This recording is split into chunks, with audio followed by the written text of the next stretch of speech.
Ejecutivo de RPBM Consultores, economista de la Universidad de Barcelona y docente de la UTEM y la USACH, y vamos a conversar precisamente del sueldo mínimo. Perdóneme, Rodrigo, pero es domingo en la mañana, pues, ¿ver?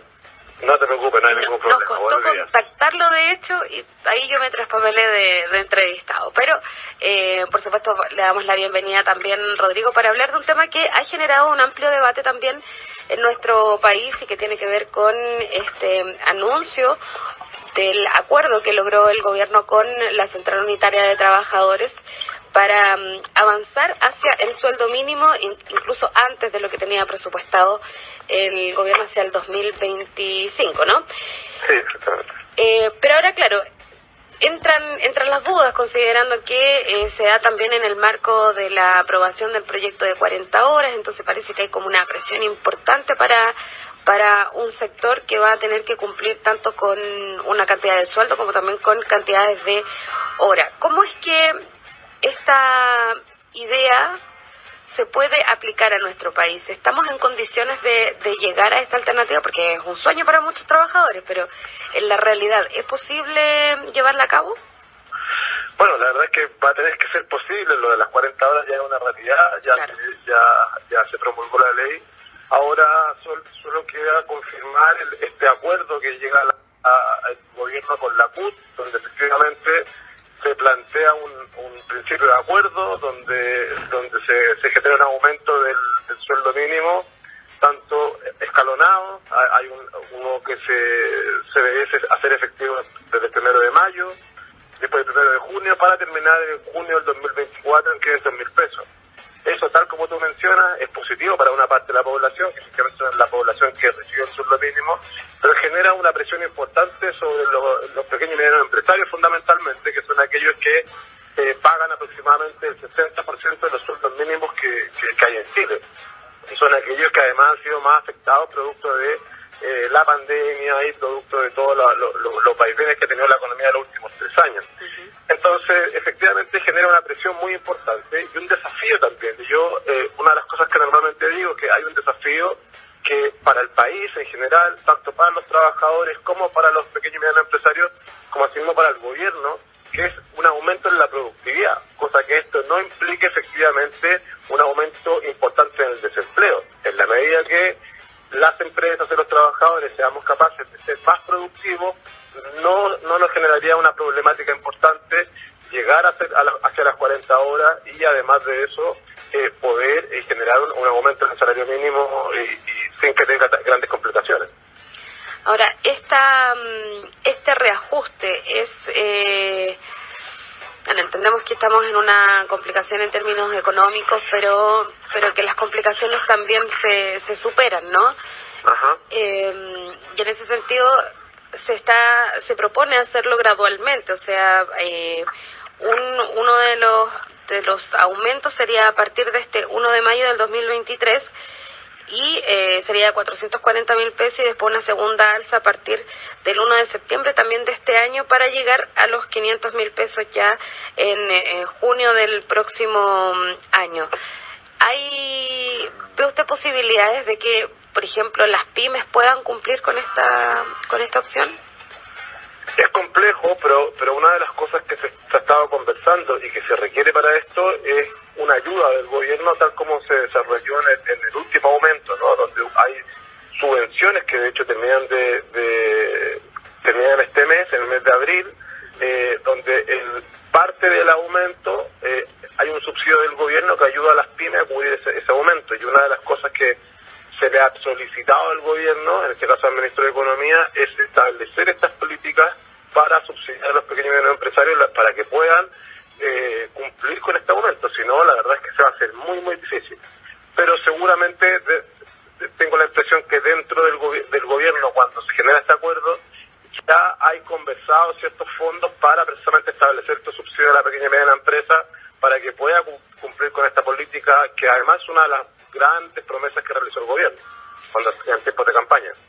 Claro, son promesas que en el fondo, diríamos, son alcanzables pensando o remontándonos a discursos del 2019, post-estallido, en donde incluso el mundo empresarial, uno de los ejecutivos más conocidos, digamos, a nivel público.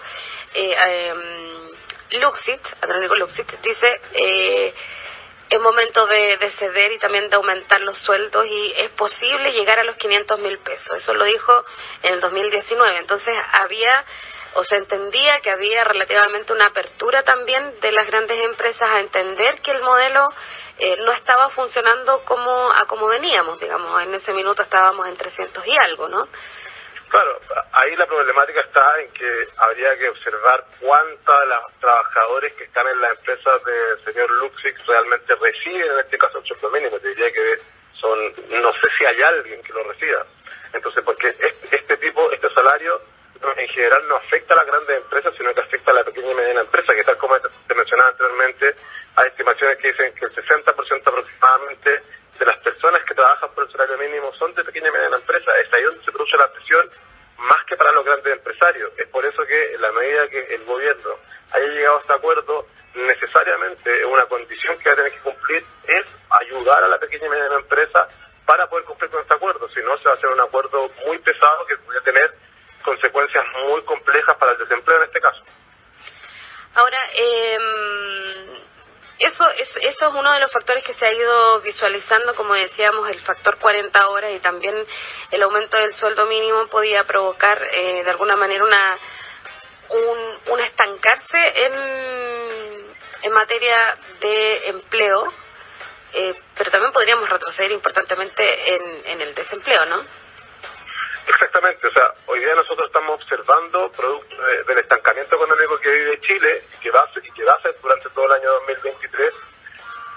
Durante los últimos meses hemos observado cómo el desempleo ha venido aumentando. Entonces, si a esto además, por una cuestión cíclica, ¿no? por este endurecimiento de la política monetaria, se produce un problema con el crecimiento económico y normalmente esto va a producir un aumento del desempleo. Eso es lo que estamos observando durante los últimos meses.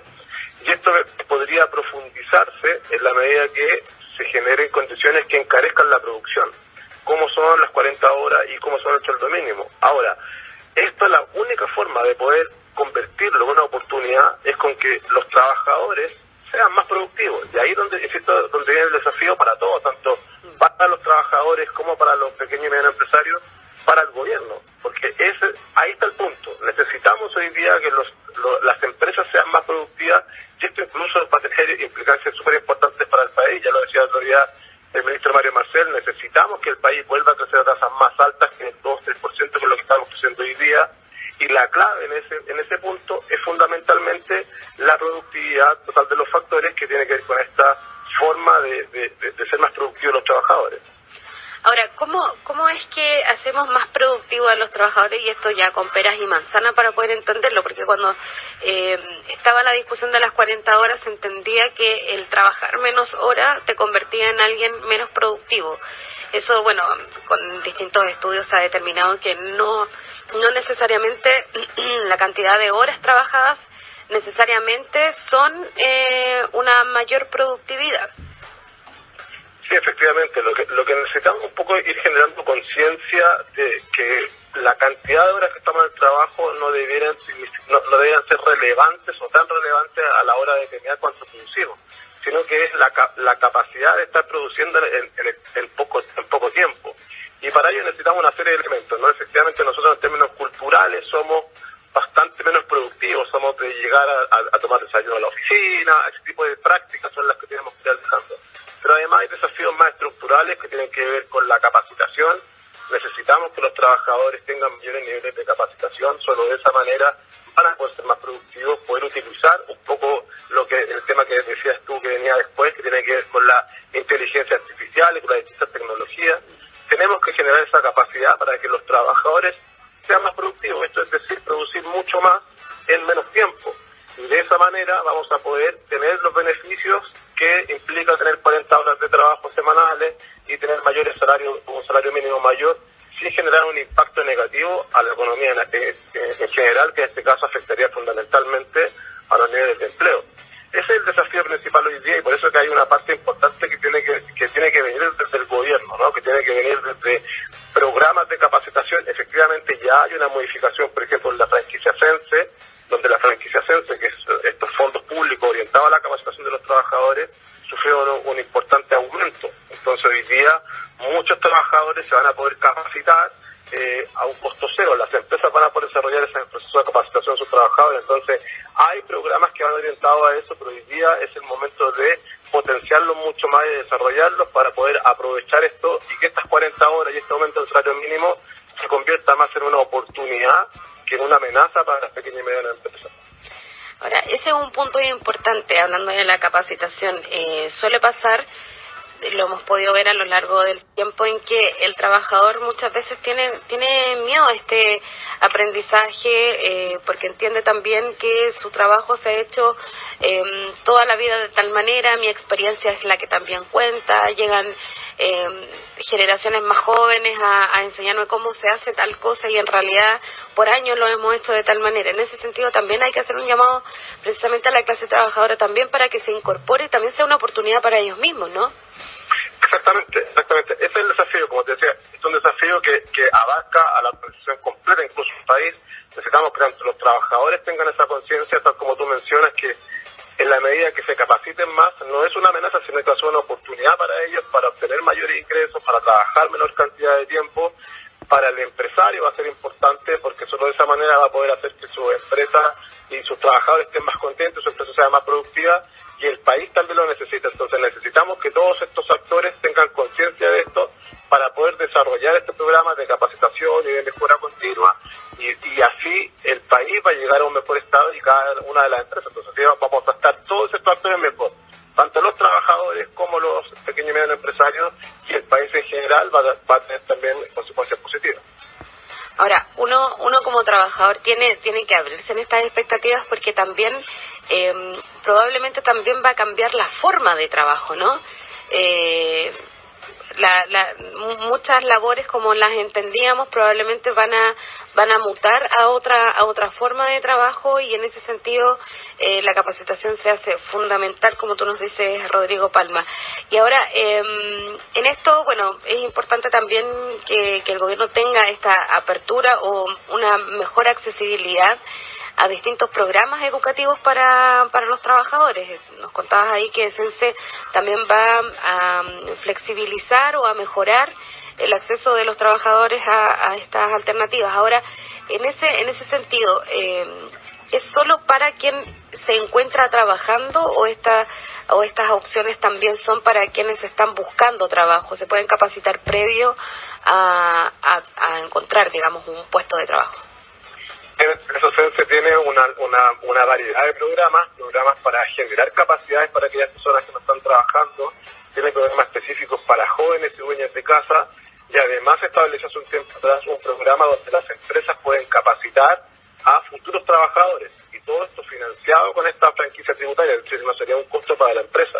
Por tanto, efectivamente, hay un sinfín de alternativas que nos sirven para preparar mejor a los trabajadores que aún no han sido contratados, a los futuros trabajadores, y efectivamente además mejorar aquellas capacidades de los trabajadores que ya están contratados de la empresa. Entonces hay un sinfín de alternativas que efectivamente el desafío ahora, el primer desafío ya está puesto, ya es ley, ¿verdad?, en que el CENSE está cubriendo un mayor monto de la capacitación. Y el segundo desafío ahora es que estas actividades de capacitación, estos programas que desarrolla el CENSE, sean mucho más masivos y que haya una mayor promoción de ellos, cosa que la mayoría de la gente que los necesita los pueda utilizar. Y solo de esa manera vamos a poder ser más productivos. Es una de las vías, ¿no? Una de las posibilidades que se nos abre para ser más productivos. Ahora, por acá tengo la consulta de un auditor. Dice, si es que podríamos explicar por qué hay empresas que rechazan la capacitación de CENSE, no la utilizan. En el caso de que la empresa decida, no me imagino que desconocemos cuáles son las razones, pero ¿un trabajador puede hacer uso de CENSE sin necesidad de que su empleador sea un intermediario en esto? No. La franquicia en este caso pertenece a la empresa, es la empresa que hace uso de esa franquicia. Cuando una persona está trabajando, solamente lo puede hacer uso la empresa. Cuando el trabajador no está trabajando, efectivamente, ahí sí hay algunos programas que son conducentes para generar las capacidades para encontrar un mejor trabajo. Pero tengo entendido, no soy un experto precisamente en la franquicia CENSE, pero hasta donde entiendo, las personas cuando ya están trabajando solamente pueden capacitarse, hacer uso de esta franquicia a través, en este caso, del empleador. Del empleador, claro. Bueno, querido Rodrigo Palma, queremos agradecer este contacto, la explicación ahí súper didáctica respecto de cómo es que se va a ir aplicando esta medida, qué efectos podría tener, la mirada tanto de lo que podría ocurrir negativamente como positivamente.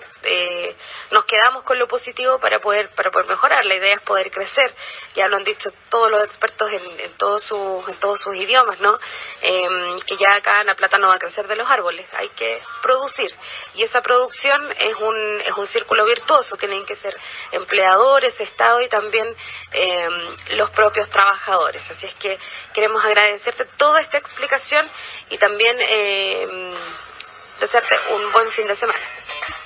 Muchas gracias, Trinidad, gracias por el llamado y espero que haya quedado claro la idea. Súper bien, Rodrigo.